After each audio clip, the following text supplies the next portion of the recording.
every skipper's aim to ensure that all of their passengers have a great time every time they go out on the water. And they'll go to great lengths to ensure that it happens.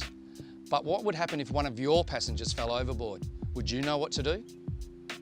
Doug, what are some of the precautions a skipper can take to prevent a man overboard incident?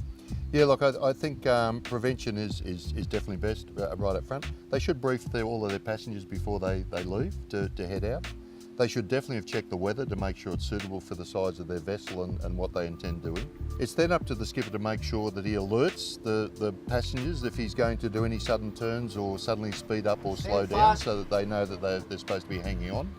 It's always a good rule to have one hand on the boat and one hand for yourself, just in case the skipper does something that you're not expecting. And I think the other thing, as a general rule, any children or people that really can't swim that well should be in PFDs.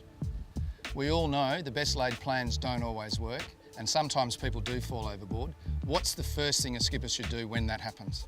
Well, the first thing that should happen, whoever sees the person go over the side should yell out, "Man overboard." Man overboard. It's also important that they tell the skipper which side of the vessel the person went over the side on, because that's the way you want the vessel to turn, so the propellers are moved away from the person that's in the water. The skipper then, on hearing the word "man overboard," should immediately, if they've got a GPS or a chart plotter, hit the man overboard button, particularly at night, because you need to be able to get back to that position where the person was. The person who saw the person go over the side needs to keep a watch on them, because while the skipper's trying to turn the boat, he won't have them in view. So the passenger really needs to keep a good view of the person that's there. It's then up to the skipper to approach the person in the water downwind so that the boat won't blow over the top of them.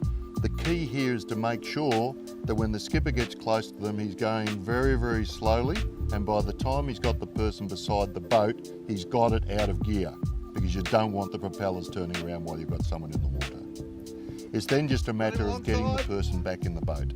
If the person needs help to get into the boat, the best way to do it is to get them under the arms and dunk them in the water, not putting their head under, but push them down twice and then heave them in, and this will give them momentum to allow you to pull them into the boat.